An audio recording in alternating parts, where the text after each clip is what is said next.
Okay, so tayo po lahat ay yumuko at tayo po ay manalangin. Ama namin Diyos na dakila at makapangyarihan po sa lahat, maraming salamat po Panginoon sa panibagong araw po ng linggo na inyong pinagkalob sa amin sa buong maghapon ng pananambahan mula po sa aming church devotion kanina. Natutunan namin na we have to stand still and know that you are God. It is nice to pause for a little and recalibrate our priorities, recommit our ways to you, and also realign our will to you, O God. And kanina rin, in our Sunday school, we talk about the preservation of the Scripture. We are so thankful, O God, that we have the complete Word of God in us na talagang nagtuturo sa amin ng inyo pong kalooban. Salamat po sa guro na inyo pong ginamit, O Diyos, upang minsan pa ibahagi sa amin ang kahalagahan, Panginoon, ng inyong salita at ng bunga nito sa amin pong mga buhay. And even this time, sa amin pong pananambahan sa umaga po na ito, dalangin ko po, Panginoon, ang pagpapahiram po ninyo sa amin ng sapat na kakayahan, O Diyos, upang purihin ka, pasalamatan ka sa buong maghapon po na ito. Patawad, O Diyos, sa mga aming pagsalansang, sa aming mga pagkukulang, pagkakasala, O Diyos, maging sa mga kamalian na marahil hindi namin batid pero aming nagawa, naisip, na entertain. We are praying, Panginoon, sa cleansing. We are praying for forgiveness sa bawat kasalanan na aming nagagawa po sa inyo. At ngayong umaga, O Diyos, bagamat marami sa aming kapatiran ang hindi po namin kapiling, we are praying pa rin, Panginoon, sa safety ng bawat isa po sa amin. We are praying for Moria family sa kanila pong pag-travel, papunta po ng Quezon Province. And nawa po, Panginoon, ay maging matagumpay din ang kanilang pagpunta po doon, maging channel of blessing sila ron, Panginoon, especially yung maipakilala yung Diyos na kanilang sinasamba, O Diyos. And also, hindi man namin alam ang reason ng iba naming mga kapatiran, but we are hoping na sa mga susunod na Sunday, sila po ay amin pong makasama. Thank you po sa presence ng aming mga bisita sa oras po na ito, maging sa mga kapatid at mga bisita na nasa biyahe pa. We are praying sa safety ng bawat isa na sila po ay makarating ng maayos at ligtas at sama-sama ka namin muling paglingkuran at sambahin sa mga oras po na ito. Dalangin ko, Diyos, ang tagumpay po ng ministry, lalo't higit sa mga anak po ninyo na gagamitin po ninyo sa buong maghapon.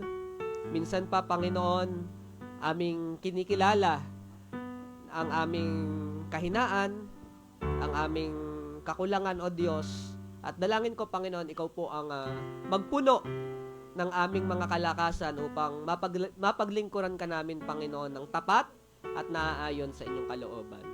Maraming salamat po sa araw po na ito, Panginoon. Lalo tigit sa mensahe na amin pong mapapakinggan, hindi lamang po ngayong morning, maging sa aming afternoon, and even with our evening schedule, O Diyos. We are praying na ito po ay maging pagkain ng aming kaluluwa.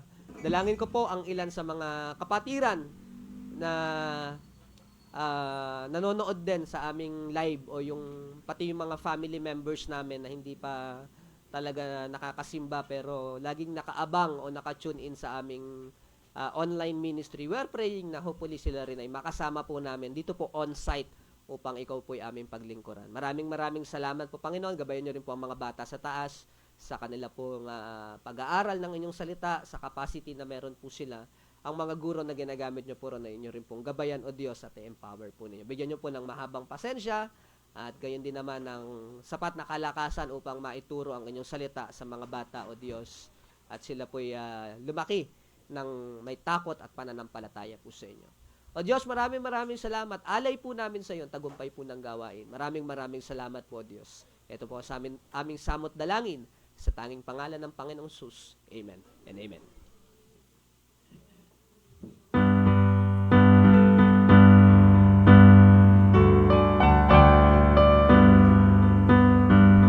Amen po. Hilingin po natin ang lahat ay tumayo. Tayo po ay umawit ng mga makalangit na awitin. Ayan, awitin po natin ng mayroong ligaya at tunay na saya sa ating pong puso. Ano po, isang tunay na ligaya kapag ang Panginoon, alam po natin ang Panginoon ang nag-alis sa atin sa ating mga kasalanan. Kaya awitin po natin, my sins are gone. You ask me why I am happy? So I'll just tell you why, because my sins are gone. And the verse 1, let it sing.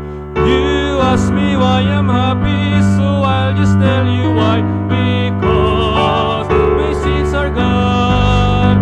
And when I meet the scoffers who ask me where they are, I say, my sins are gone. They're underneath the blood on the cross of Calvary. As far removed as darkness is from dawn, in the sea of God's forgetfulness, that's good enough for me. Praise God, my sins are gone. 'Twas at the all-time altar when God came in my heart, and now my sins are gone. The Lord took full possession, the devil did depart. I'm glad my sins are gone. They're underneath the blood on the cross of Calvary. As cease from down in the sea of God's forgetfulness, that's good enough for me. Praise God, my sins are gone. When Satan comes to tempt me and tries to make me down, I say, my sins are gone. You got me into trouble, but Jesus got me out. I'm glad my sins are gone. They're underneath the blood on the cross of Calvary. As far removed in the sea of God's forgetfulness, that's good enough for me. Praise God, my sins are gone. I'm living now for Jesus. I'm happy night and day because my sins are gone. My soul is filled with music. With all my heart I say, I know my sins are gone. They're underneath the blood on the cross of Calvary. Amen. In the sea of God's forgetfulness, that's good enough for me. Praise God, my sins are gone. Amen. Tunay pong may ligaya na malaman na ang Panginoon pinatawad tayo sa ating pong mga pagkakasala. At pagkatapos yan ng Panginoon, hindi lang po basta pinatawad, binuhos pa niya ang mga pagpapala po sa atin. Let's sing, there shall be showers of blessing.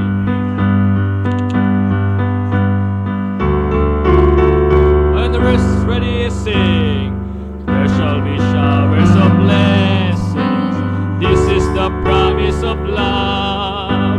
There shall be seasons refreshing, sent from the Savior above. Showers of blessings, showers of blessing we need.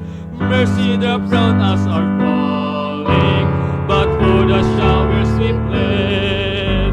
There shall be showers of blessing, precious reviving again, over the hills and the valleys, son of abundance of rain.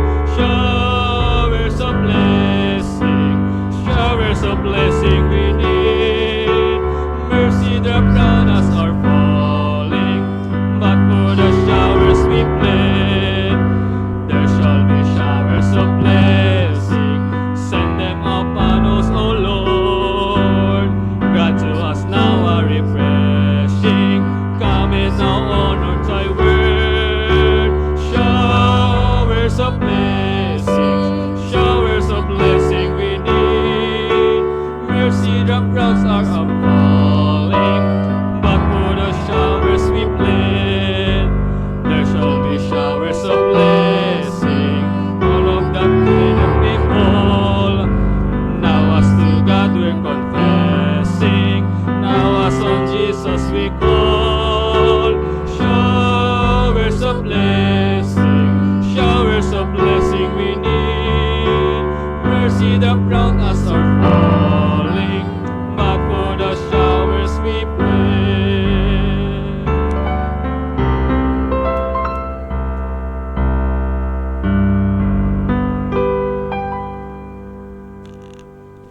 Kunin po natin ang mga Bible at ilagay natin sa dibdib natin at sabay-sabay natin bigasin ng Bible pledge. This is my Bible. It's a lamp unto my feet and a light unto my path. It tells me who I am, and where I am going. It renews my mind, changes my heart, and refreshes my soul. It is my daily bread.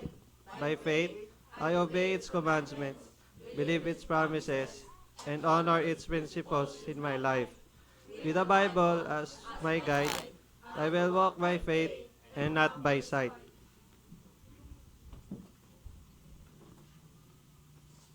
Let's open our Bible to the Romans chapter 10.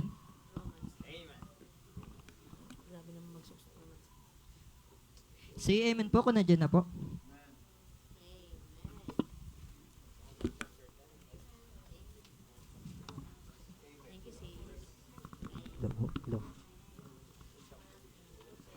Romans chapter 10, ako na po muna, kayo na po sunod. Amen. Romans chapter 10, Brethren, my heart, desire and prayer to God for Israel is that they might be saved. For I bear them record that they have a seal of God. For they being ignorant of God's righteousness, and going about to establish their own righteousness, have not submitted themselves unto the righteousness of God. For Christ is the end of the law for righteousness to everyone that believeth. For Moses describeth the righteousness which is of the law, the man which is doeth those things shall live by them. But the righteousness which is of faith speaketh unto the wise. Say not in thine heart, who shall ascend heaven, that is, to bring Christ down from above.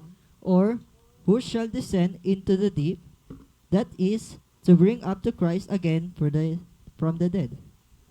But the word is nigh thee, even in thy mouth and in thy heart, that is, the word of faith which we preach.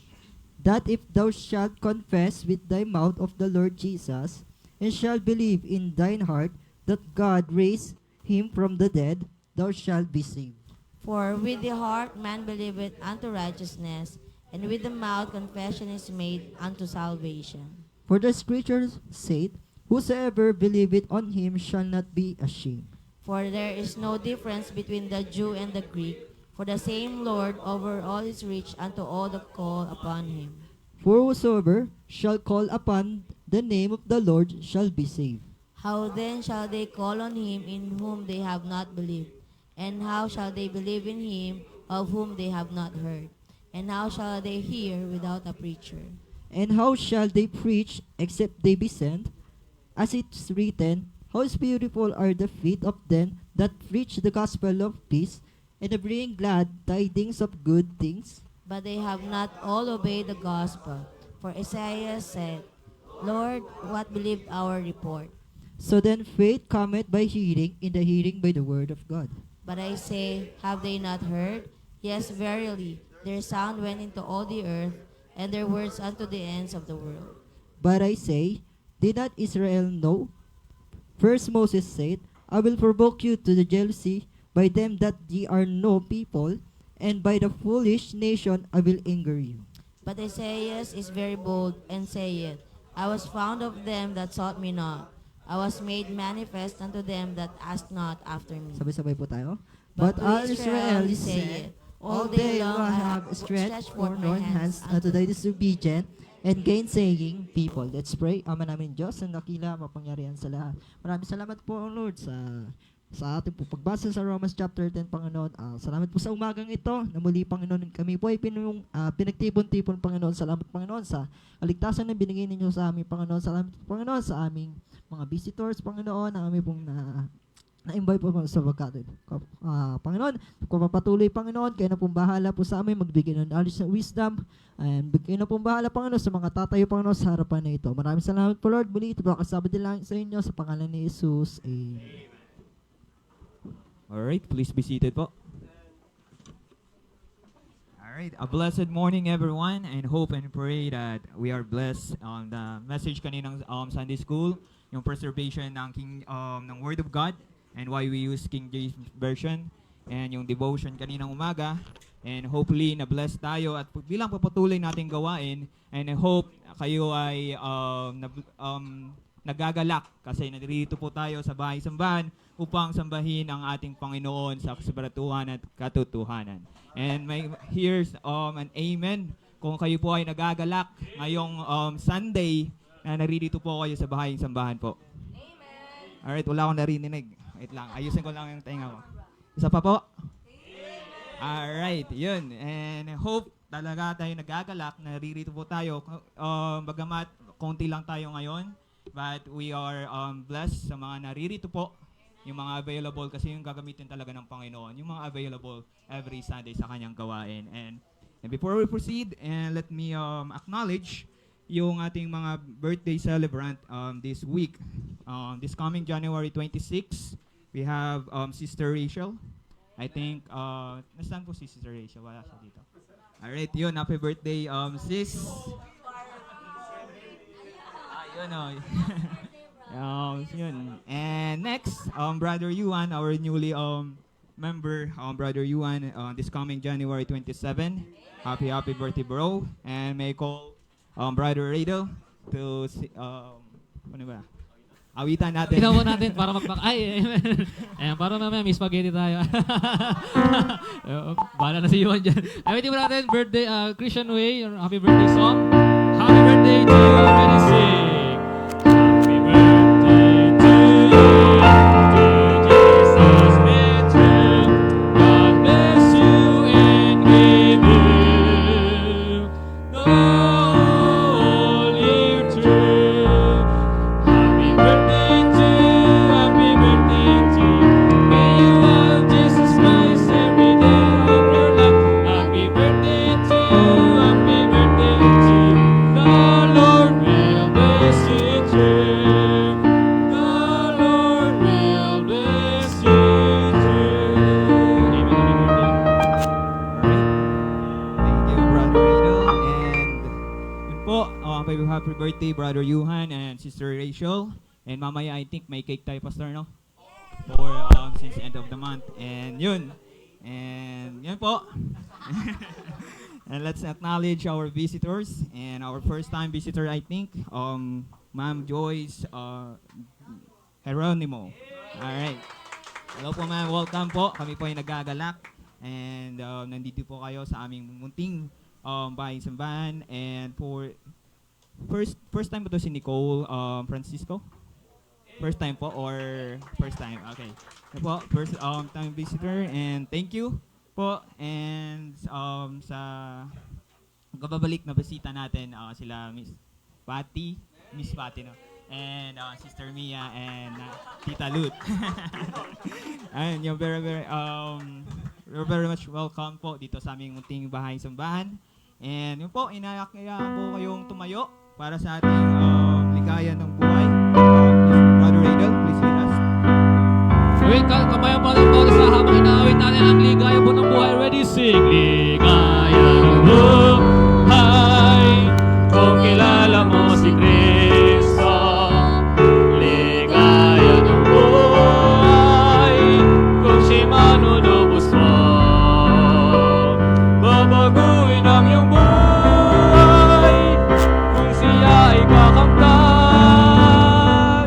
Ang maging kay Kristo ay tunay na ligaya ng buhay.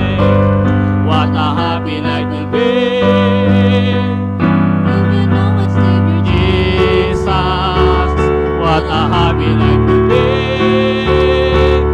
if you lose the Savior too. He will change your life completely. Just receive Him friend today, and you'll have a happy life with Christ. Mo'y masaya ang puso ko'y masaya. pagkasama ko kayong sa Diyos umibig. Puso ko'y masaya pagkasama ko kayong sa Diyos umibig. Kainang pag-usa ang kanyang Amen. Ang Diyos ang pinupuri natin, o ako'y masaya pagkasama ko kayong hanging sa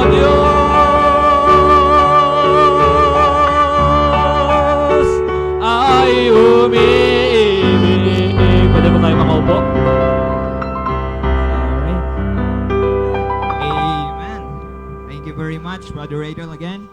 And sa lahat po, and bilang pagpatuloy nating gawain, let's couple of announcement. Every evening worship, January, it was started last January 18 of 2026, and regular na po yung ating evening worship. And once again, it's not submission.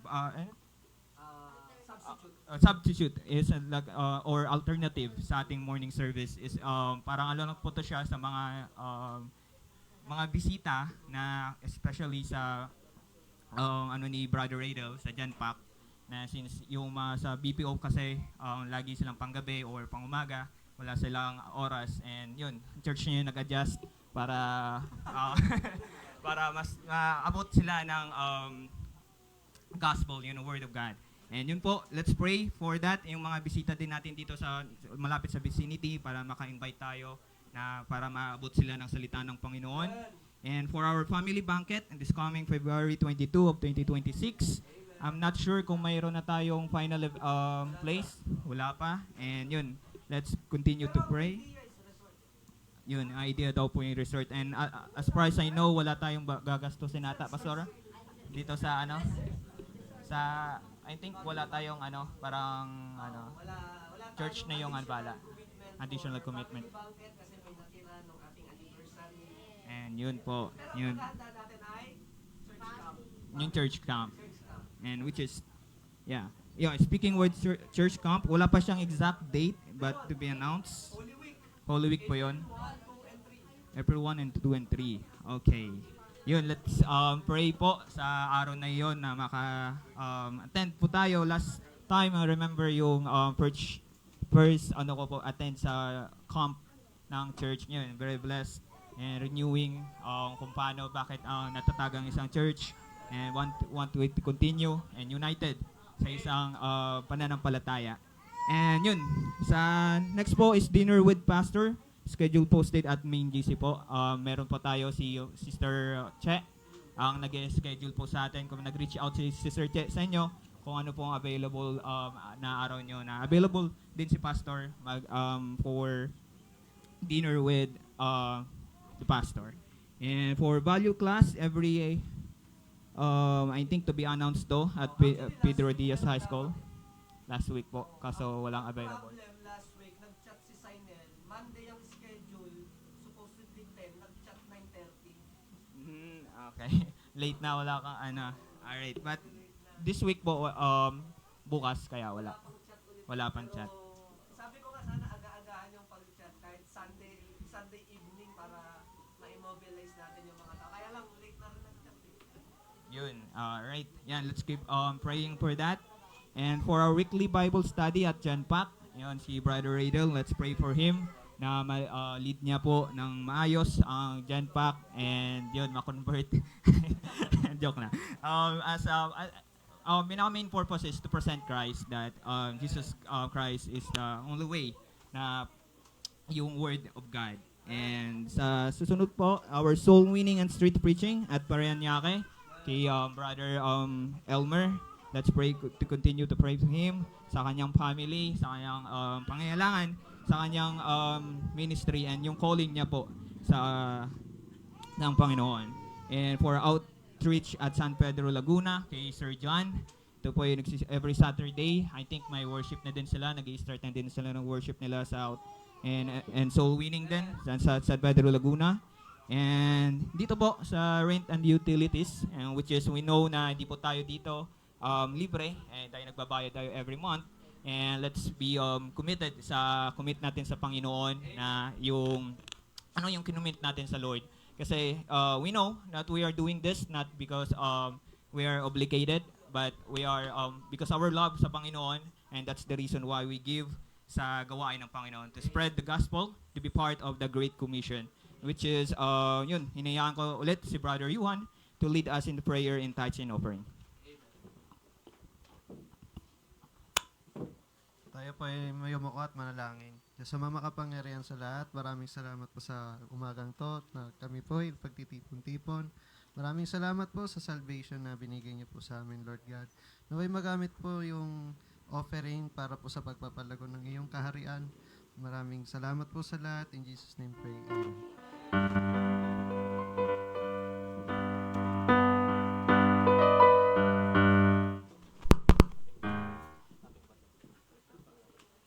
Ayan, so available din po yung ating giving through online through our GCash account. Thank you so much. Habang nagbibigayan po tayo, ating mga kaloob, let's sing Nothing But the Blood of Jesus.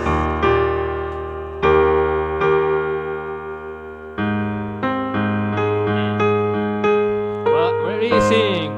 What can wash away my sin? Nothing but the blood of Jesus. What can make me whole again? Nothing but the blood of Jesus. Oh, precious is the flow that makes me white as snow. No other fault I know. Nothing but the blood of Jesus.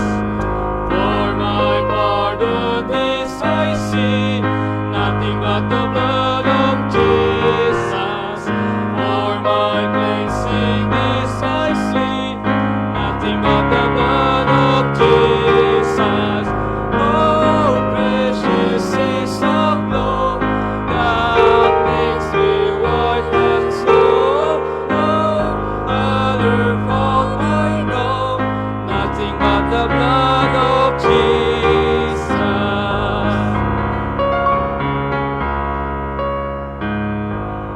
Amen. Alright, thank you Brother Riddle and Brother Yuhan. And yun po, bilang papatuloy nating gawain, iniyakan ko pong tawagin si Sister Tammy and para i-prepare our heart sa special number po.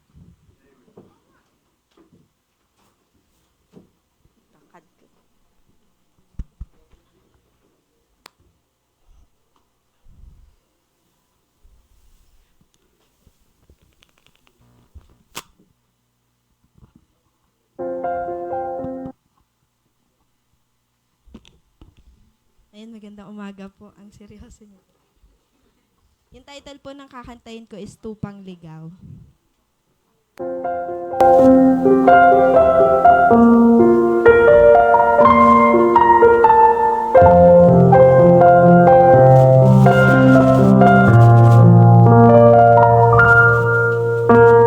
Malapit na naman, lumubog ang araw.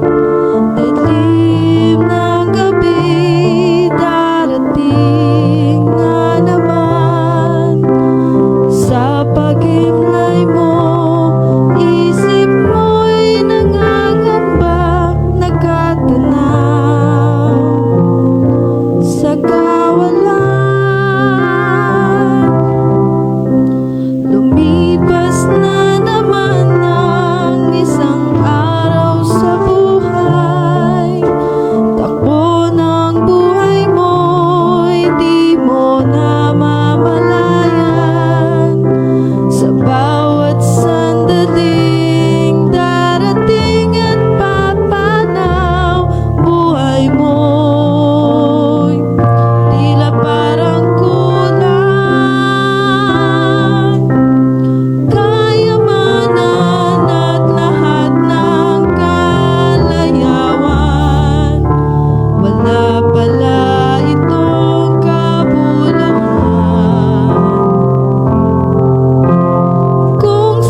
Sister Tammy.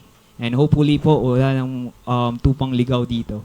And speaking mo the Word of God, let's prepare our heart and lessen po natin yung noise, control what you control. Since na nasa close area po tayo, konting kulaskot lang po ay naririnig and there's a distraction. But kung gusto po, kasi the reason why we here is want we hear the Word of God. Kasi ito yung pinaka-point ng gawain ng morning service every Sunday is yung Word of God na feed yung mga tayo as a member and mga visitors. And before I introduce our pastor, gawin nyo na po, mag-CR na po kayo, tumayo na po kayo kung gusto nyo tumayo. And yun, our speaker today is, our pastor, Ronald Tutol, and it's one of my mentor and my favorite pastor kasi sila lang si Pastor Kai. And yun, tinatawagan ko po ang aking pastor, Pastor Ronald Tutol po. Wala naman siyang choice, no? Parang yung kumanta kanina, that's my favorite wife. Kasi wala naman akong choice, eh. Ganun, eh, no?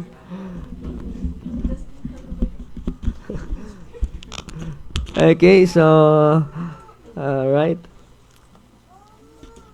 Eh, so sabi ko kanina, nag-uusap kami, talagang when it rains, it pours, eh, no? Kasi, madaming mga kapatiran ng wala ngayon. Family ba man din? No? Pero okay lang yon, no, mga kapatid. Pagpuri natin yung kanilang safety. Siyempre, may mga kapatiran tayo na merong karamdaman. Sama natin sa ating panalangin. Okay? Pero gayon pa man, magpapatuloy tayo sa ating paglilingkod sa ating Panginoon. Okay? At mamaya, we also have our afternoon worship. May bisita actually pa sila, Brother Brian, hahabol mamayang hapon. Okay? And ano pa? Mamayang gabi, may mga projected visitors din tayo. Kasi nag-i-invite na tayo along our vicinities. So may mga kapitbahay tayo na nagpasabi na attend sila ng evening worship natin. Okay? And kaya nga tuloy-tuloy lang yung katulad nung sinabi ko nung last time in our evening worship, para may madatnan sila yung bisita natin, dapat meron tayong sisimulan. Di ba? So, gagawin natin consistent yung evening worship natin. Okay? So, yun, sama natin sa panalangin yun. At sabi ko nga, hindi naman yan substitute ng morning worship natin. Kasi malit ang lugar natin. So, we try to make a lot of schedule para ma-accommodate natin lahat talaga. Habang nagpe-pray tayo ng lugar na talagang magkakasya na yung bawat isa sa atin. Ano po? Alright, so, a little bit of announcement. Okay? Konting announcement po. Ito, nasabi lang sa akin kahapon. Merong soul winning mamaya. Afternoon, ang ating mga men. Praise God, no? Yung mga men natin. Talagang tumitindig sa kalooban ng Panginoon. Okay? Katuwa naman yung mga men natin. Meron silang afternoon soul winning. Okay? Katuwa. At syempre, invite natin yung ating masosoul winan sa ating evening worship. Okay? Ayan, yung mga men natin, lalabas ang mga men. Grabe, no? Yung mga men natin, hindi na nakukontento ng, okay? Mga preachers na, mga soul winners pa. Okay, so nakakatuwa. Thank you po for being a right example sa ating pong church. Yan. Okay, and of course, mission giving po natin, nag-usap na kami nila we will try to support missionaries, foreign missionaries from Asia Baptist Clearinghouse. So isa po 'yan sa anuhan natin ng ating support so we can be involved in world evangelization. Okay? And also, meron na tayong foreign mission through LAMP. Na-announce ko na 'to, 'di ba? Yung mga Korean missionary na nasusuportahan natin kahit papano through the ministry of LAMP, no? Okay? And of course, we have also our local missionaries na sinusuportahan din po natin. Family banquet on February 22. I hope nandito po kayo. Okay? Ito po ay formal dinner. Okay? Hindi na lang to formal dinner kasi last time nag-arkila tayo ng venue. This time, ang pinag-uusapan namin sa program committee, mag-resort tayo, private resort. Okay, para pagkatapos ng dinner, syempre konting relax. Kasama na natin. Okay, blessing, may natirang budget ng anniversary natin. So, there's no more additional commitment, 'di ba? So, nakakatuwa lang kapag maganda yung management natin, stewardship ng ating finances, na ma-maximize natin yung bawat sentimo. Kasi bawat sentimo is important. Alam ko na galing yan sa hard work ng mga members, pinag-pray sa Panginoon, binigay ng Panginoon, and that is why we try to maximize it. Ayan po. Pero paghahandaan po natin yung ating church camp, Holy Week, April 1, 2, and 3. Ang pinag-uusapan namin sa program committee, ideally, Tanay. Ideally, kasi may mga campsite sa Tanay na magaganda at malamig sa Tanay. Huling balita ko, daig pa raw ng Tanay ang Baguio. Ayan, so yun, sama natin sa ating pong panalangin and hopefully makasama ang bawat isa. Kahit yung mga visitor natin, invited po kayo sa aming church family or church family camp, no? O family, church family camp. Yan po sa little bit of our announcement. And of course, in our Sunday school, today is January ngayon, hindi po ba? So next Sunday is first week ng Feb. So magbabago na yung tema ng ating Sunday school. For the whole month of January, pinag-usapan natin yung Bible. Kaya katulad ng topic kanina ni Brother John, the preservation of the Scripture and why we are using the King James Version. Napakagandang topic kanina. Last time we talked about how the Bible came into being. That is the Doctrine of Revelation by Brother Elmer. And then, ano pa yung last time? Kasi 3 Sunday lang tayo nakapag Bible. The authority of the Scripture, Brother Elmer. Sa akin pala yung how the Bible came into being. Yan. So, next week, pag-usapan naman natin ay patungkol naman sa family. Family-centered naman yung ating Sunday school for the whole month of February. Okay, so sige po, tayo pong lahat ay inaanyayahan na tumayo. Hindi ko na po masyadong patatagalin pa. And let us open our Bible in the book of Matthew chapter number 13. Matthew chapter number 13, from verse number 45 to verse number 46. 2 verses lang po, no? Matthew chapter 13, verse 45 to 46. Andiyan na po kayo? Matthew 13, verse 45 to verse number 46. Alright, basahin po natin ng sabay-sabay. Ito maganda kasi pare-parehong King James yung Bible natin. Okay. Walang magi-speaking in tongues at walang makukulangan. Okay? Baka kasi magbasa kayo ng NIV, hanapin niyo yung Acts 8:37. Walang Acts 8:37 sa NIV. Diba? Pinag-aralan natin kanina. Okay, so Matthew chapter 13, verse number 45 to 46. Basahin po natin. Ready? Read. Again, the kingdom of heaven is like unto a merchant man seeking goodly pearls, who, when he had found one pearl of great price, went and sold all that he had and bought it. Let's pray. Ama namin Diyos na dakila at makapangyarihan po sa lahat. Salamat po Panginoon sa mensahe na nakahanda po sa amin sa umaga po na ito. Gabayan niyo po ang amin pong pag-aaral, O Diyos, at nawa po ito po'y maging pagpapala sa bawat isa na makikinig. At nawa po, O Diyos, ito po'y maging kalakasan minsan pa ng aming mga kaluluwa. Purihin ka po, Panginoon, sa aming kalagitnaan at maraming salamat po sa presence ng mga kapatiran at higit sa lahat sa presensya ng mga bisita at higit sa lahat sa presensya po ninyo sa amin sa umaga po na ito. Amin ka pong pinupurit pinasasalamatan sa tayong pangalan ng Panginoong Hesus. Amen and amen. Okay, so please all be seated. The title of our message, When One Worth More Than All. Yan. When one, okay, kapag ang isa, worth, more than, mas mahalaga, more than all. Okay? Kapag merong isa na mas mahalaga kesa sa lahat. Yan. When one worth more than all. So, actually, this message is na-preach to ng ating kapatid ni Brother Justin. Kinapi-paste ko lang. Okay? So, sabi ni Brother Justin, alam ko na, Pastor, yung first point mo. Then, hindi natin totally kinapi-paste, no? Pero, nung pinreach kasi to ni Brother Justin, I'm very, very moved. Okay? I am very blessed by the message. Okay? Kasi salita talaga ng Panginoon eh. Okay? At pinaunawa sa akin ng Panginoon na oo nga, no, kapag pag naunawaan mo kung sino ang Diyos sa buhay mo, and then kunumpara mo yung ibang mga bagay na dating mahalaga sa'yo, yung mga dating bagay na pinahahalagahan natin, like yung work, studies, dreams. Okay, I'm not saying na hindi importante ang mga bagay na yon, ha? Hindi yun ang ibig ko sabihin. Kaya hindi ko sinasabi na hindi mahalaga ang trabaho, hindi mahalaga ang pangarap, hindi mahalagang mga material na bagay. But when you compare it to Jesus, okay, it becomes pale into comparison. Nagiging malabnaw siya. Nagiging, alam mo yon, okay, parang ganon, hindi siya nagiging ganon kahalaga. Again, when you compare it to Jesus. Okay? In Matthew chapter number 13, the kingdom of heaven, it speaks about, of course, salvation, speaks about the things of God, speaks about Christ, speaks about the principles of the Word of God. So that is at least the idea of what is the kingdom of heaven is all about. Okay? The things of God. Okay?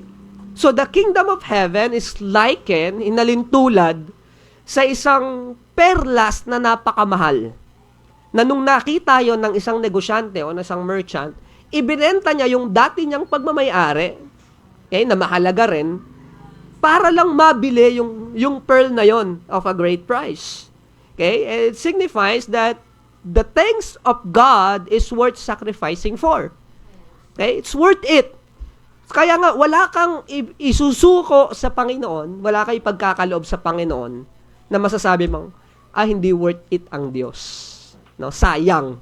No, wala tayong ipagkakaloob sa Diyos na masasabi nating nasayang ang buhay natin kapag ipinagamit natin sa Panginoon, ang resources natin kapag ipinagamit natin sa Panginoon, ang time natin, ang panahon natin. Okay? Alam ko some of you absent sa work, nag-file ng leave, and then somebody will say, ano ba naman yan, napaka ano yun, parang hindi nag-iisip, para lang magsimba, absent sa work. Diba? Yung mga ganong klaseng mga pananalita. Pero I'm telling you, pag pinag-usapan natin yung value system ng Bible, Jesus Christ is more than enough. Okay? Look at this. No, mga kapatid, hindi ba lahat naman tayo, meron tayong i-give up para ma-achieve natin ang isang bagay? For example, if talagang meron kang pangarap, di ba? Meron kang gustong maabot, meron kang gustong marating. Gini-give up natin yung tulog. Yung oras, yung panahon. Kasi alam mo that is a necessary investment para makamit mo yung mga bagay na pangarap mo. Okay? Magandang trabaho. Okay? You will try to perform well sa work for promotion. Sa school.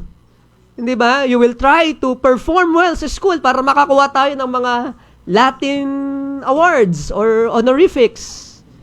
Okay? At kapag nakamit mo yon, masasabi natin na, wow, it's really worth it. Okay? Talagang yung puyat, yung pagod, is really worth it. Okay? And I think ganun din sa Panginoon. May mga bagay tayong sinasakripisyo para makamit natin ang kalooban ng ating Panginoon. Okay? Pero did you know, no, mga kapatid, wala kang isasakripisyo para sa Panginoon na masasabi nating sayang. Okay? For example, kapag yung may napanood ako na video before, yung speech ng isang Latin honor. Ano ba pinakamataas? Cum laude, magna cum laude? Summa. Ayan.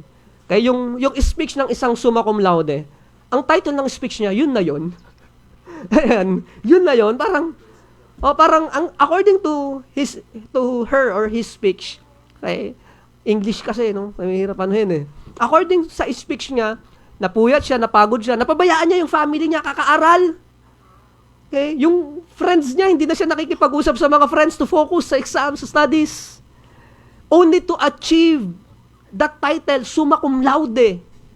Then, nung nandun na siya, nung na-achieve niya na yung summa cum laude, na-realize niya, for a couple of seconds, hindi nga umabot ng minute, for a couple of seconds, masaya siya kasi nakamit niya yung award. And then after that, naisip niya, yun na pala yun. Okay? And then, he compare yung mga sinacrifice niya, yung relationship. Okay? Nainitan pa niya ng ulo yung mga magulang niya kasi nga, trying to achieve something. Okay? Mga friendship na napabayaan, mga relationship na napabayaan, mga puyat sa gabi, only for that emotion that lasts for a couple of seconds. Then sabi niya, yun na pala yun, sayang. O, di ba? Pero sa Panginoon, wala kang ipagkakaloob sa Panginoon na masasabi mong sayang. Wala. Okay? It's always worth it because Jesus is really more than enough. Okay? Sabi nga ng Bible, what shall profit a man if he gain this whole world and loses his own soul? Anong pakinabang ng tao? Makamtan niya ang buong sanlibutan, maiwala naman niya ang kanyang sariling kaluluwa. Hindi ibig sabihin na misplace yung kaluluwa. Nasaan yung kaluluwa ko? Okay. Hindi yun Ibig sabihin nun, alam mo yun, mawala ka sa kalooban ng Panginoon. Anong saysay na makamtan mo ang buong mundo? Anong saysay na makuha mo lahat? Hindi po ba? Pero maalis ka naman sa kalooban ng Panginoon. Alright, so this morning, I just have a couple of points sa atin, sa pag-uusapan po natin ngayon. In life, value determines our sacrifice. Hindi po ba? Kapag alam mo na mas valuable, mas willing tayong mag-sacrifice. For example, pag meron kang naiisip na negosyo, kahit paano, merong capital, no? Meron kang mga feasibility studies, tinitingnan mo, kumusta yung market, kumusta yung profit, kumusta yung benefit na makukuha ko. And then you are willing na maglabas ng pera, hindi ba? Kasi you know na you will gain something in return, na more than on what you are sacrificing. Diba? That's business. At ganun din sa Panginoon, no, mga kapatid. Ganun din sa Panginoon. Kaya nga, ang encouragement sa atin ng Bible, keep on investing sa ating Diyos in regards with our life, in regards with our abilities, in regards with our time. Keep on investing. Bakit? Hindi ka talo dyan. Okay? Wala pang na nagsabi na natalo siya nung nag-invest siya sa ating Panginoon. Okay? Naunawaan natin sa buhay na ito na wala naman talagang libre, kapatid. Wala talagang libre sa buhay natin. Everything has a cost. Okay? Even your salvation. Even my salvation. Hindi, pastor, libre ang salvation. Kaya naging libre yan kasi may nagbayad. Right? Binayaran ni Christ sa pamamagitan ng kanyang sariling buhay, ng kanyang kamatayan sa cross. Okay? Sa pamamagitan ng pamumuhay ng perpekto, hinatulan ng kamatayan, voluntaryong namatay sa cross, give up niya yung kanyang authorities, the rightful king, right? Pero voluntaryo niyang iniwan yun para sa atin. So, in reality, bagamat sinasabi natin na libre ang kaligtasan, tama? Libre naman talaga. Pero hindi siya libre kasi, alam mo yun, na napulot lang or hindi. Libre siya kasi may nagbayad na. Right? We are bought with a price. Naunawaan natin na wala talagang libre. Kaya kung nais nating makamit, malinaw na marapat lamang tayong magsakripisyo. Katulad ng tulog para magkaroon ka ng salapi, katulad ng pagpupursige para magkaroon ka ng maayos na relasyon. Hindi naman tsamba yan Beri mo, 10 years na pala kami ni Sister Tammy, no? Mahigit 12 years. Muntik pang, magta 12 years. Muntik pang, no? Pero, hindi naman tsamba yan Hindi siya tsamba na, di ba? Laging meron kang pinaghihirapan. Yung growth ng ating ministry, hindi siya tsamba Palaging meron kang necessary sacrifice na kinakailangang gawin. Okay? People are seeking for something. Okay? Sa mga kabataan natin, meron ba kayong hinahanap? Meron ba kayong pangarap sa buhay? Kung wala, mag-isip-isip Kaya hindi ka habang buhay 14 years old. Hindi ka habang buhay nakaasa, yung pera. Okay, matutong mangarap. Okay? People are seeking always for something. Some are seeking for wealth, kayamanan. Some are seeking for security. Dati, yun ang gusto ko, magpatayo ng apartment, humilata, abang buhay. Yun ang gusto ko I wanted security. Gusto ko pa rin naman ngayon, pero naiintindihan mo na hindi ganun umiiral ang mundo, hindi po ba? Some seek for popularity. Dapat sikat. Hindi ba? Dapat trend, no? Dapat famous, no? Dapat ganon. Okay? Or some seeking for power. Dapat meron siyang otoridad, dapat nasa position. Kayong iba naman, simple lang ang gusto. Some seek for approval. No, alam mo lang yung meron ka lang kausap tapos oo nga, kasalanan niya. Di ba? Some are just seeking for approval. Minsan, ang mga tao hindi nalapit for advice Minsan, ang tao nalapit because of, ganyan talaga hayaan mo na, babasensyahan mo na. Some are seeking for approval. Some are seeking for comfort. Okay? Yung, alam mo, yung ginhawa ng buhay. Okay? Yung, kayakap sa gabing madilim. Malamig. Some are just seeking for peace, kapayapaan. Di ba yun, Brother Elmer? Gusto lang kapayapaan. Gusto ko lang matulog ng ng matiwasay. Yun lang ang gusto ko. Hindi ba pwede? Isang beses sa isang linggo, tatahimik kayo. Parang ganon, di ba? Some are just seeking for peace. And some is seeking for love, true love. Ay, may mga ganon. Hindi po ba? Pero, ano sabi ng Bible? For what shall profit a man when he gain this whole world and loses his own soul? Makamit mo man yung power, yung wealth, yung peace, no, yung comfort. Pero nakuha mo naman siya na lumihis ka sa kalooban ng Panginoon, baliwala din. Alright? Baliwala din. So this morning, I have a couple of points or 3 points na pag-uusapan po natin sa umaga po na ito. Okay? In regards, just imagine yourself na ikaw yung merchant na ito at nakakita ka ng pearl, di ba? You have your own pearls and your pearls are goodly pearls. Yun ang sabi ng Bible, oh. Hindi, lahat ng pearl ay mahal. Okay? Okay? Lahat ng pearls ay mahal.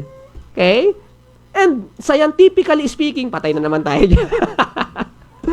Paano nabubuo yung pearl? Nung pinag-aaralan ko, paano ba nangyayari yung pearl?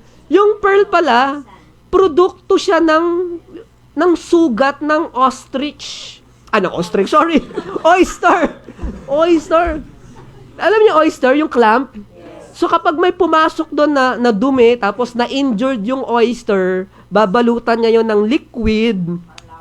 Yeah. And then so yun yung pearl. Laway ng oyster. Sira lahat ng pangarap natin. So babalutan niya yun ng liquid. Okay? And then, layer by layer by layer by layer, hanggang magiging pearl siya. So, napakaganda. Yung pearl pala is a product of brokenness. It's a product of injury. Nakakuha rin ako ng magandang message doon, di ba? Kapag meron tayong mga trials, may temptation na nalagpasan mo, it will generate spiritual pearls in our life. Ang ganda, no? Okay? So, now, imagine yourself na ikaw yon, na isa kang merchant, no? Isa kang investor, isa kang negosyante, and then nakita mo yung great, a pearl of a great price that you are willing to sell everything that you had.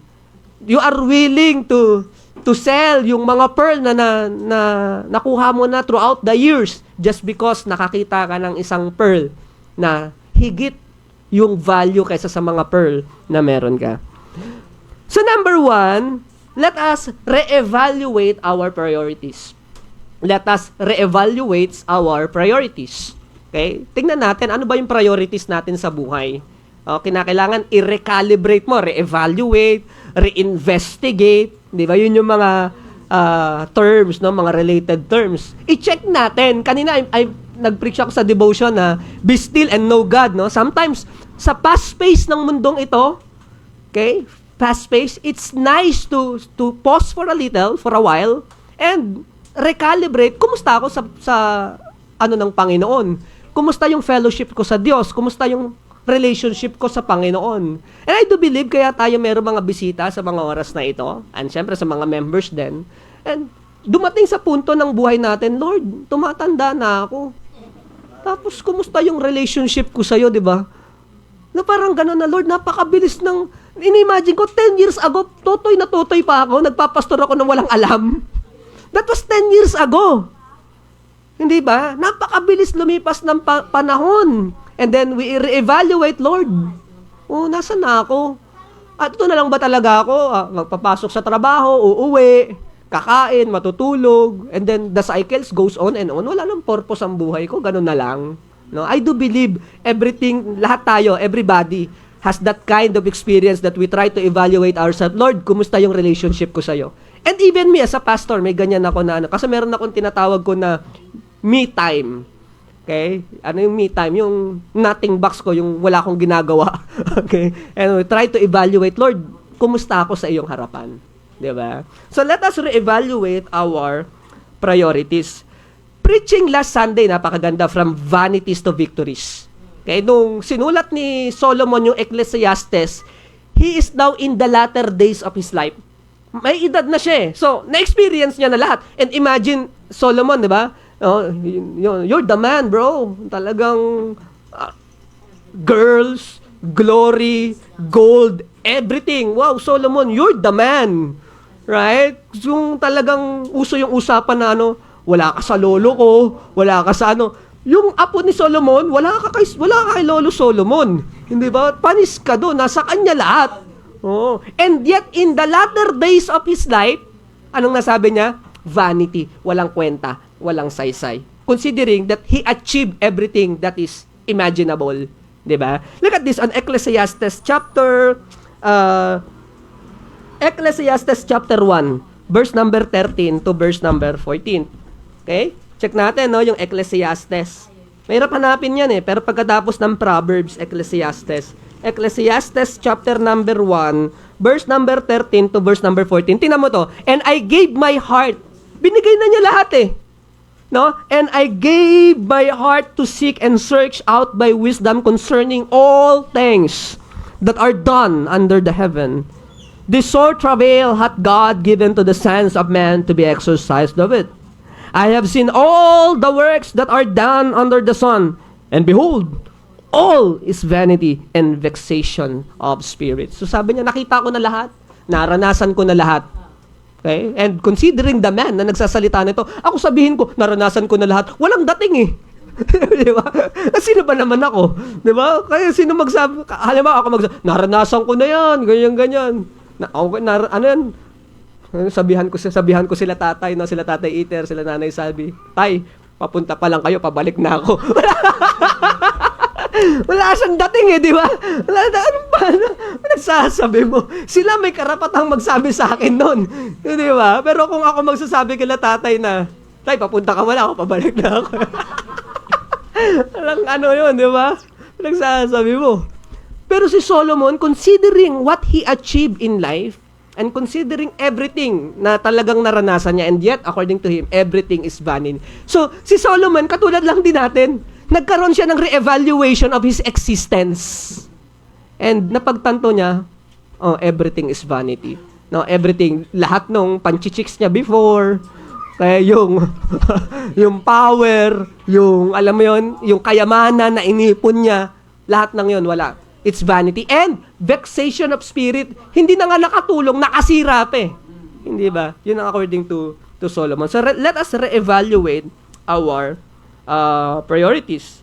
Okay? This is according to a man who accomplished a lot.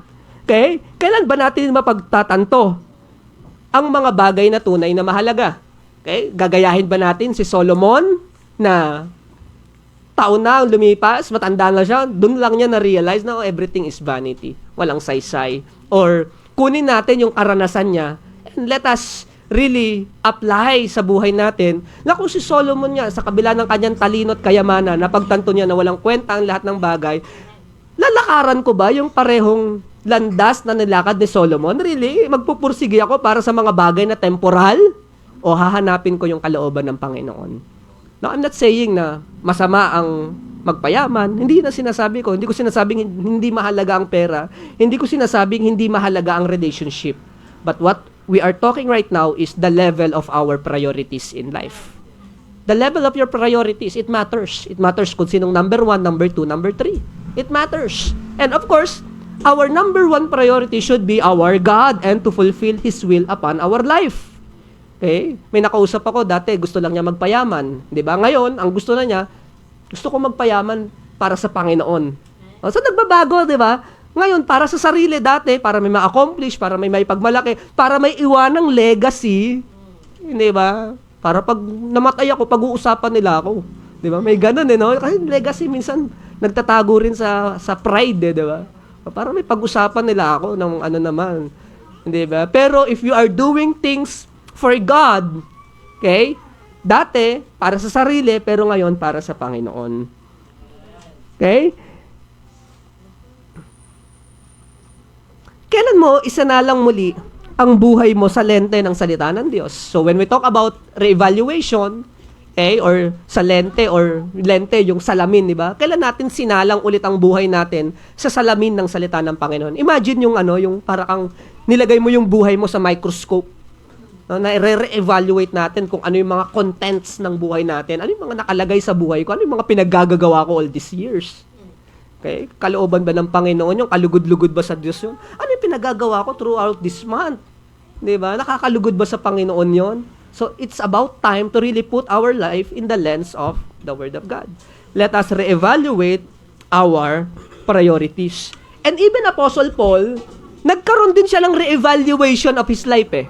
Ang blessing kay Apostle Paul na mga kapatid, before he got saved, he is religious. Wow.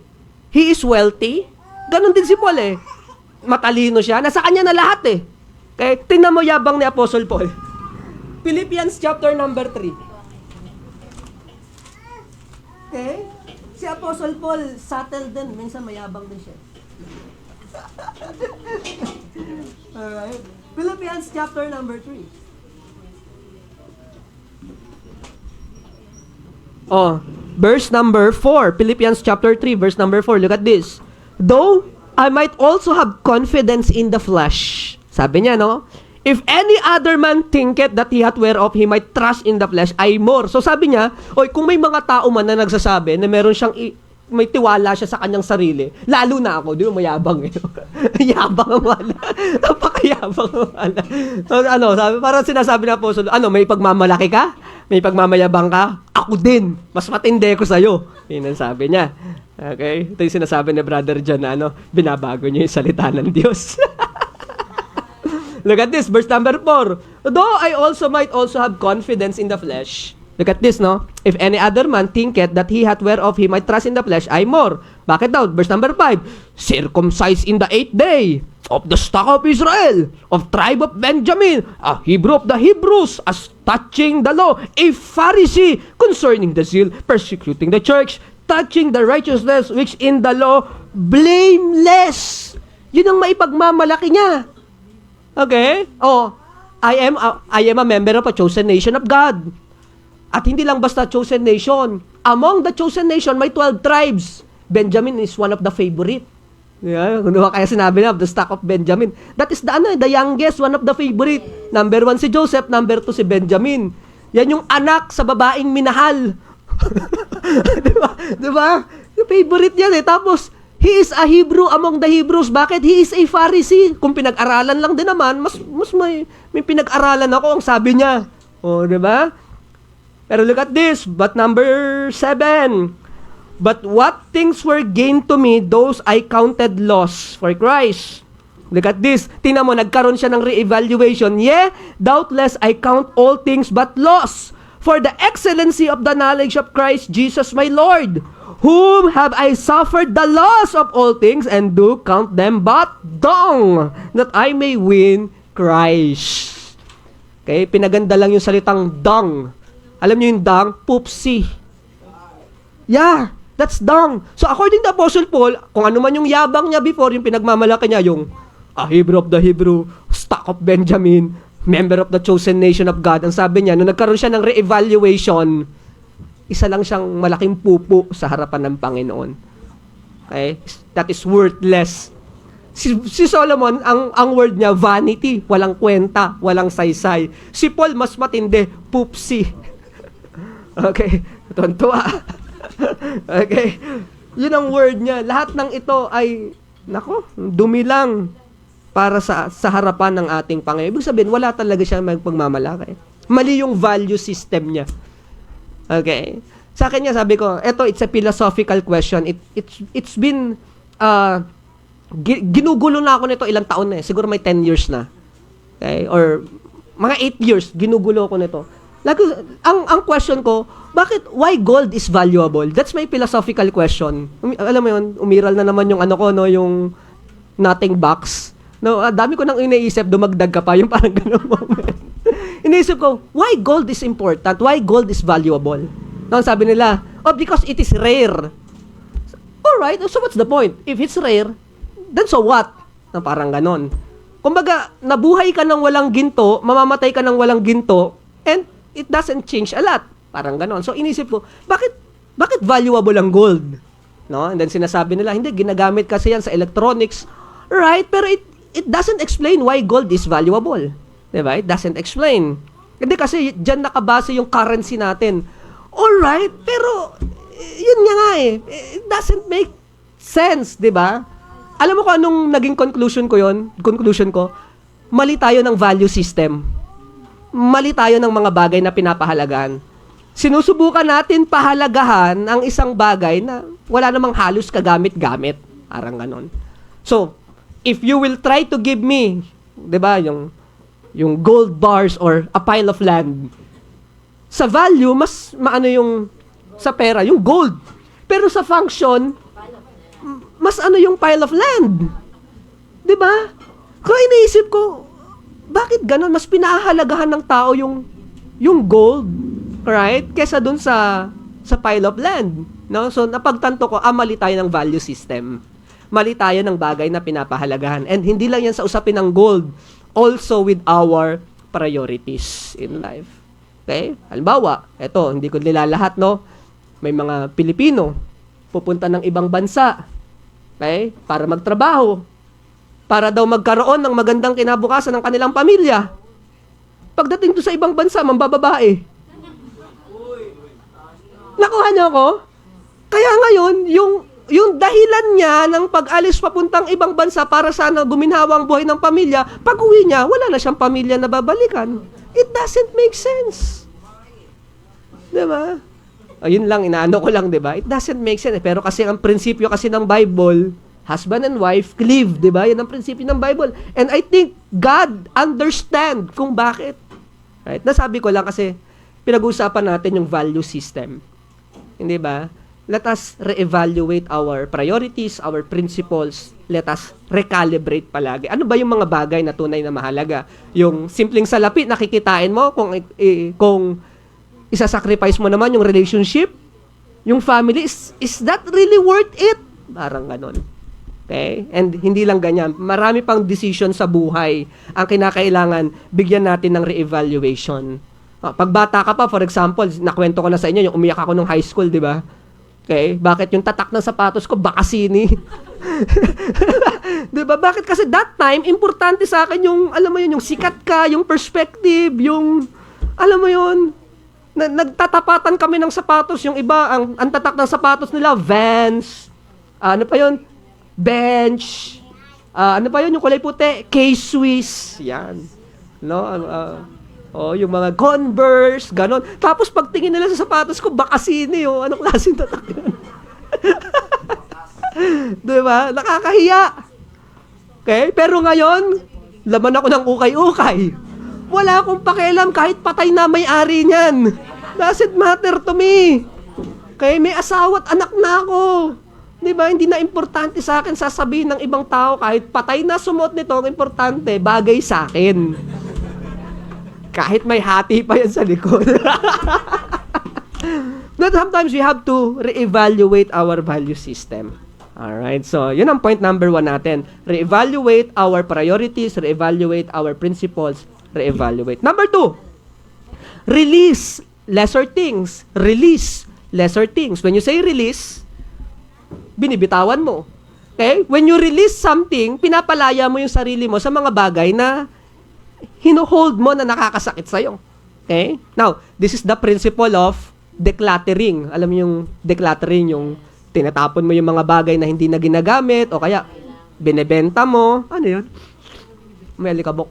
Okay? Binebenta natin yung mga bagay na hindi na kailangan. Ako naunawaan ko ng mga kapatid, ang bagay, hindi ko tinatrato ang bagay na parang buhay. Okay? Kasi kapag kagano, halimbawa, sira-sira na yung gamit, hindi na napapakinabangan, merong attachment tayo, di ba? Pero, paano mo mamamaximum? Halimbawa, ang space ng bahay mo, kakarampot. Di ba? Napakaliit. Tapos, puro gamit, puro sira. Puro wasak. Imbis na napapalitan mo sana na napapakinabangan mo, palibasa, we hold on to that. Sometimes, trato natin sa gamit, tao na rin, minamahal natin, ginagawa natin anak. Okay? Pero, alam mo yun, paano mo mamamaximize? Di ba? Paano ka makapag-generate ng bagong memories? Kung attached tayo sa mga bagay na hindi na siya kagamit-gamit. So that is the principle of decluttering. Okay? So release lesser things, no, mga kapatid. Freeing yourself, palayain mo yung sarili mo sa mga bagay na, no? Kasi kapag nagkaroon ka ng re-evaluation, tapos napagtanto mo, hindi naman pala masyadong mahalaga, palayain mo yung sarili mo. Kasi, bari mo, nasasaktan ka sa ng ibang tao. Pero kung palayain mo yung sarili mo sa ganung perspective, di ka natatablan. Diba? Okay? Let us free ourselves from envy, from greed, from resentment. So, minsan kasi, mahalaga pa ba na magtanim tayo ng sama ng loob? Parang ganon, di ba? Mas importante pa ba yun? O, it's better to just move forward and, di ba? And let's aim for reconciliation. Kumbaga sa akin, pag may mga problem, ako nga lagi ko sinasabi, ayoko na yung, halimbawa, nag-away kami kami ni Elmer, nagkaroon kami ng problema. Halimbawa lang, no? Ayoko na yung mga anak namin, mamanahin pa nila yung problema namin. Huwag ganon. Huwag ka makikipag-usap dyan sa tatay niyan. Huwag natin ipapamana, awawa naman. Hindi ba? So let us release yung mga bagay na hindi naman ganon kahalaga. Okay? What in my life, ito magandang question, what in my life is taking space that only Christ should occupy? 'Di ba? Ano yung mga bagay sa buhay ko na nagte-take up ng space na dapat naka-reserve kay Jesus? Okay, so it's either, alam mo yun, maraming mga bagay Sabi ko nga, hindi naman kasi ibig sabihin na hindi siya mahalaga. For example, ang taong ito, mahal mo siya. Pero dapat, hindi siya mas hahalaga kaysa kay Jesus. Hindi ba? Ganun yun ng mga kapatid. Hindi ibig sabihin na si Jesus ang mahalaga sa'yo, yung ibang tao hindi na mahalaga. You just, alam mo yun, yung level of priorities, no? Yung level of importance, yung level of value. Alright?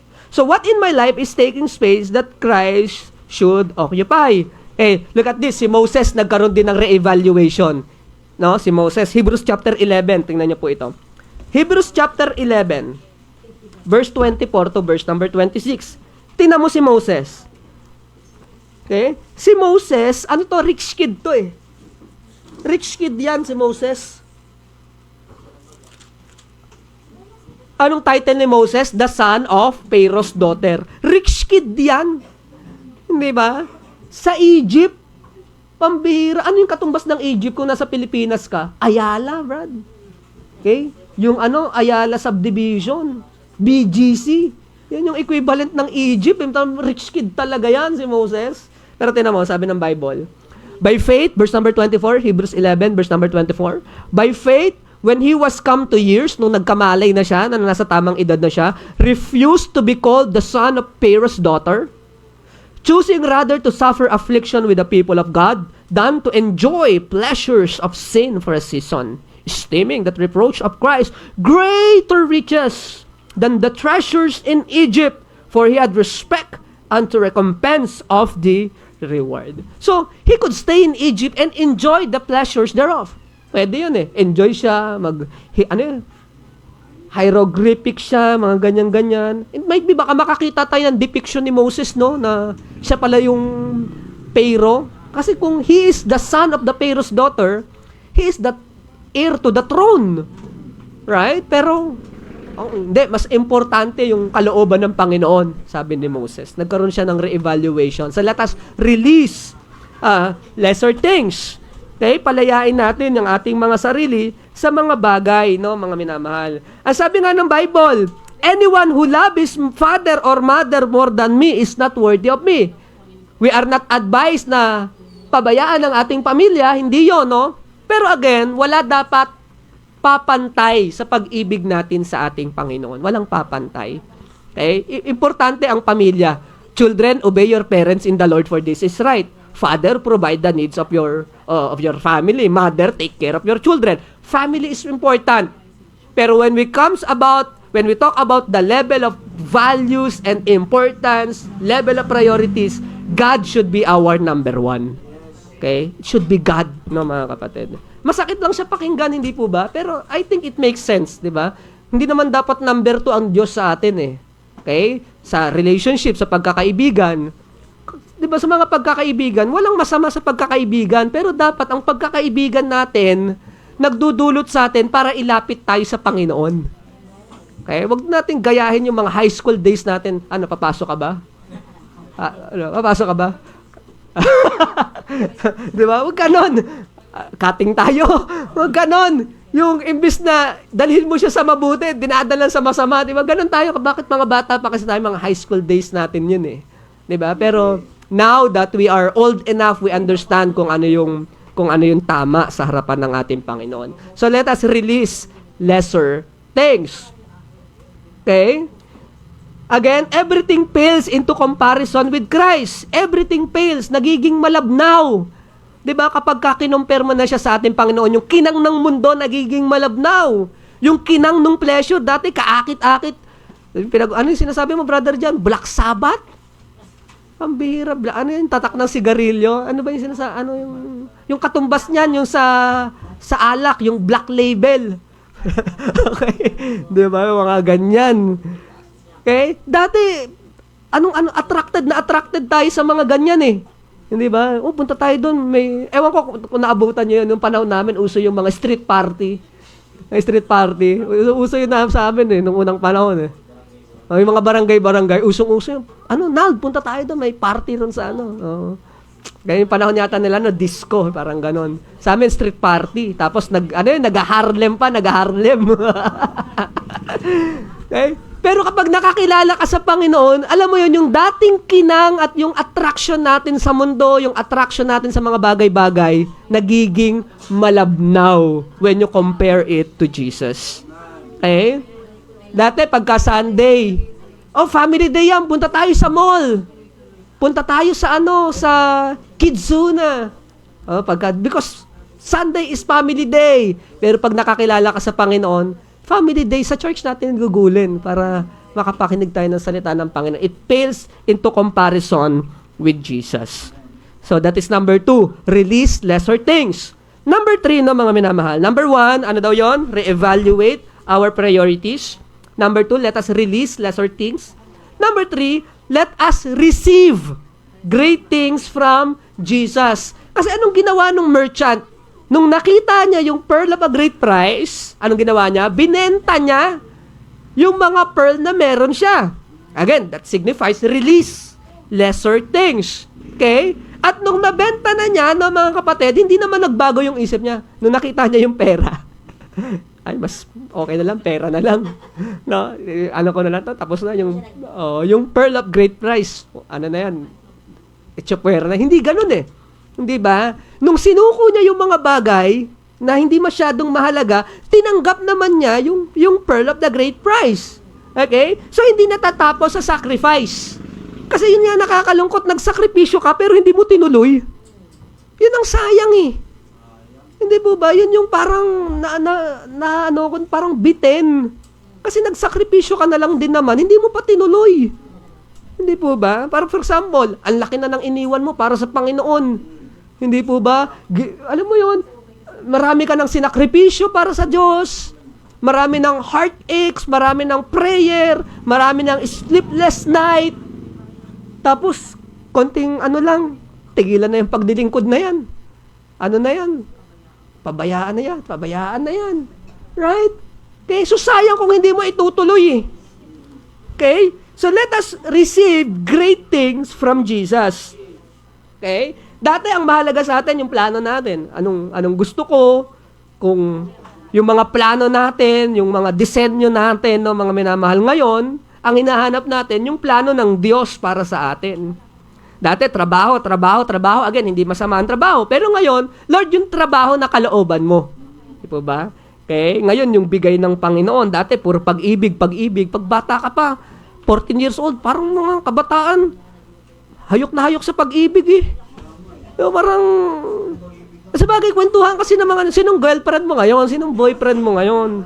Diba? Pero as you grow older, naunawaan mo kung ano yung kalooban ng Diyos. Yung pag-ibig na kalooban ng ating Panginoon. Lagi natin tandaan, mga minamahal, that His ways is always better. Palaging mas maigi ang kalooban ng ating Panginoon. And it is worth sacrificing. For. Okay, again, ano sabi ng Bible? What shall profit a man if he gain this whole world and loses his own soul? Hindi natapos dun yung verse. Ano yun? And what shall a man will do? I'm sorry, hindi ko na in exchange, or what a man shall give up in exchange of his own soul. Okay, so what are the things that you are willing to sacrifice just to fulfill the will of God in your life. Diba? And that yung will ng Panginoon, yun palagi ang mas maganda. Yun palagi ang kalooban ng Panginoon. Palaging mas maganda. Okay? Sabi ko nga, sino na rito nakakita ng blueprint ng bahay? I think lahat naman tayo nakakita na tayo ng blueprint ng bahay. Naintindihan niyo? Ako hindi. Naintindihan ko. Hindi ko nai-imagine. Hindi ko siya nai-imagine na yung mga guhit-guhit, yung mga sukat-sukat, yung mga number-number. Although, naiintindihan ko kung paano siya nagpa-function, pero hindi ko nai-imagine kung ano yung finished product nun. Yun ang hindi ko naunawaan. Pero pag kilala mo yung architect, di ba, pag tiwala ka, okay, nakagawa na ng dating trabaho, kaya na may mga natapos ng project, kahit hindi mo masyado naiintindihan yung blueprint, nagtitiwala ka na maganda yung kalalabasan. Di ba? Kumbaga meron na siyang credibility, maganda yan, kahit hindi ko naiintindihan, okay na yan. Hindi ko naiintindihan, ikaw naman yan eh. Hindi ba? Ganon din ang Diyos. May mga pagkakataon, or madalas, hindi natin naiintindihan yung blueprint ng buhay natin. Hindi ko talaga naiintindihan, ano nangyayari sa akin? Ano yung mga mga trials na to? Ano na naman tong mga, hindi natin naiintindihan eh, di ba? Lord, faithful naman ako, di ba? Yun ang karaniwang natin. Lord, faithful naman ako, pero bakit ganito? Hindi natin nauunawaan yung blueprint ng Diyos eh. Pero nagtitiwala tayo na maganda kasi kilala natin ang Panginoon. Alam mong wala siyang ibibigay naman sa'yo na substandard eh. Na wala siyang ibibigay sa'yo na, hindi, okay na yan, pwede na yan. Walang ganun ng Panginoon. Laging ang gusto ng Panginoon is the best for us. Hindi lang natin maintindihan yung pamamaraan. Kasi tao lang tayo eh. Hindi ba? Tingnan mo yung aso. Bumibili ka ng diaper niya, yung... Hindi mo naiintindihan ng aso yun kung bakit eh. No? Di ba? Hindi naiintindihan yung bakit yung diaper nasa puwet, dapat, di ba yung diaper dapat nasa bibig? Yun ang idea ng aso eh. Di ba? Hindi naiintindihan eh. Okay? Pero alam mo yung pagitan ng aso, yung tao sa aso, mas malayo ang pagitan ng Diyos sa tao. Mas malayo. Kaya ang gawi ng Diyos, hindi talaga natin mauunawaan. Pero, magtitiwala tayo na whatever it is, ano man yung pamamaraan, ano man yung plano, ano man yung arkitektura dyan, palaging yung product niyan, palaging para sa ikabubuti natin. Diba? Kaya sabi, all things work together for good to them that love God. Okay? Palaging ganon. Okay? So, it's worth sacrificing for. It's worth investing for. Okay? So, again, when one worth more than all. Okay, I hope and I pray, no, mga minamahal, nakita mo na ba yung one na yon, yung the one that worth sacrificing everything? Okay? Nakita mo na ba yung the one na yon? Of course, I'm referring to the Lord. Okay? Kung naunawaan mo na, kung nakilala mo na ang Panginoon, I'm referring to the specific plan of God in your life. It's worth sacrificing for. It's worth investing for kung ano man yung kalooban ng Panginoon para sa atin. Okay? And hindi sayang yan. Hindi sayang. Huwag sanang maubos yung buhay natin. Again, we are not forever sa mundong ito. What is 50 years? What is... Ako nga inisip ko, ano na ako eh, 36 na ako this year eh. So imagine that, no? Imagine, no? Okay? So iniisip ko, bata pa ako kung tutusin, di ba? Pero as you grow older, iniisip mo yung existence mo sa mundo, no? Ayoko na naman, para sa akin, ayoko na nung may masasayang pa ako kasi parang iniisip ko, life is short and mabilis, napakabilis. Mga anak ko, lalaki no. Di ba? Mabilis and ayoko nang masayang yung buhay ko sa mga bagay na hindi kalooban ng Diyos para sa akin. Bukod sa sayang, kasi kapag nag-invest ka sa mga bagay na hindi kalooban ng Diyos, hindi lang sayang yung panahon na ininvest mo, sayang din yung consequences na haanihin mo na naman. Di ba? Panibagong sayang. Patong-patong na walang ano. Di ba? Halimbawa, nag-invest ka na sa gantong taon, mali. No? But sana kung yun lang eh. May consequences pa. Aanihin na. Panibagong sayang na naman. Di ba? So, as for me, ang prayer ko sa Panginoon, Lord, wag na sanang yung buhay ko magugol sa mga panahon, sa mga bagay na walang kakwenta-kwenta o hindi mo kalooban. Okay? Kahit yung may kwenta pero hindi kalooban ng Diyos, wag na kasi sayang ang buhay. 'Di ba? Maganda na yung existence natin dito, mailaan natin sa mga bagay na may tunay na halaga, sa mga bagay na eternal, sa mga bagay ng Diyos, sa mga bagay na may kabuluhan. Ayan po. Okay? So, when one worth more than all. So, I hope, mga minamahal, dito po natatapos yung aking payak na mensahe sa umaga po na ito. Nawa, naging pagpapala po sa bawat isa po sa atin. Na-bless po kayo. Ako din na-bless dun sa message. Okay? And I hope and I pray na maging source po ito ng wisdom sa bawat isa po sa atin. Okay? Tin, pray muna tayo and mamaya kantahin natin yung I Rather Have Jesus. Yan.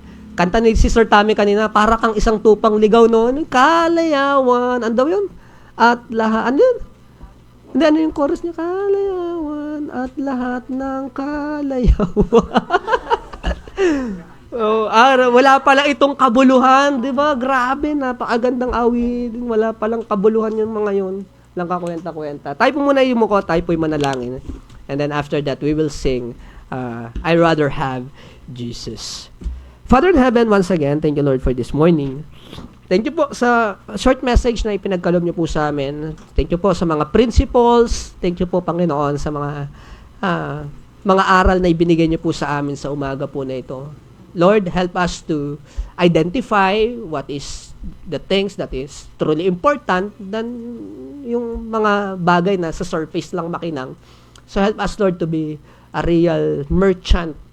Give us the wisdom, yung ma-distinct namin kung ano yung mga bagay na tunay na may halaga at yung mga bagay na pansamantala lamang. So help us, Lord, to invest on the things of you. Help us, Lord, na i-google yung buhay po namin sa mga bagay na nais nyo po para po sa amin. So thank you, Lord, for the message. Thank you po. All these things I pray in the name of Jesus Christ, our Savior. Amen and amen.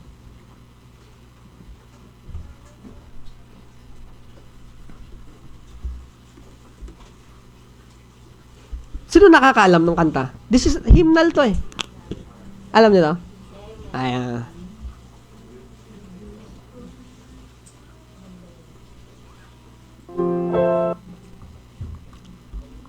meron niya sa hymnals? Alam ko hymnals yun eh.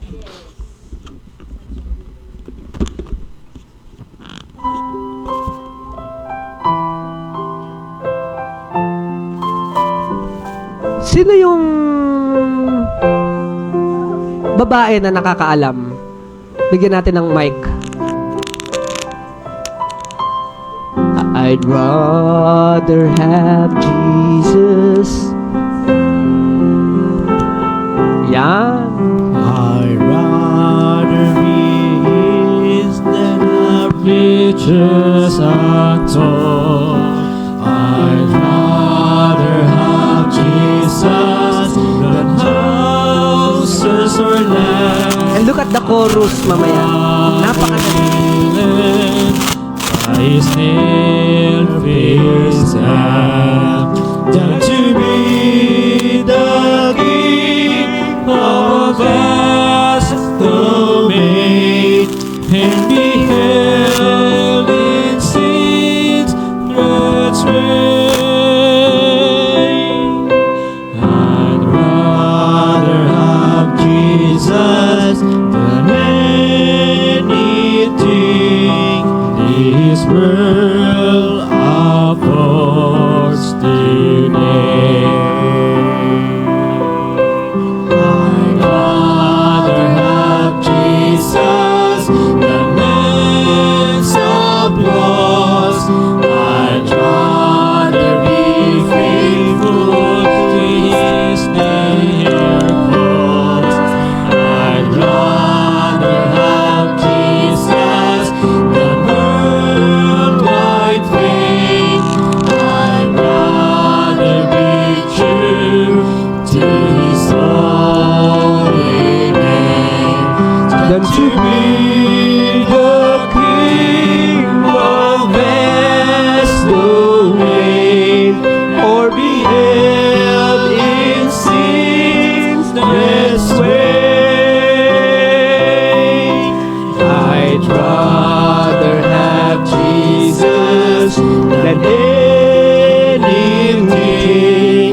this world supports today.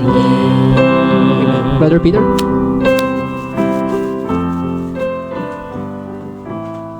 All right. Yeah, let's take a moment for like 2 to 3 minutes in our life. Let our reevaluate ourselves. Let's pray to God kung yung mga bagay na dapat natin i-reevaluate sa ating sarili or naman yung bagay na dapat natin i-release, yung lesser, yung hindi kaya sa harapan ng Panginoon. And I know the great things that we receive is Jesus Christ and our Lord and Savior. And now, as a servant, we need to continue to serve Him in spirit and in truth.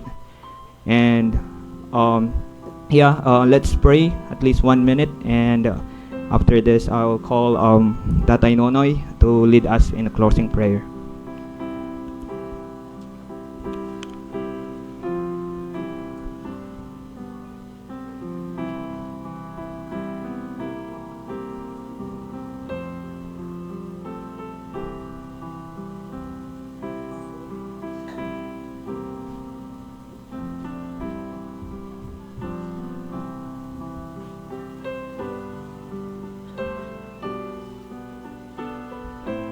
Tatay Nonoy.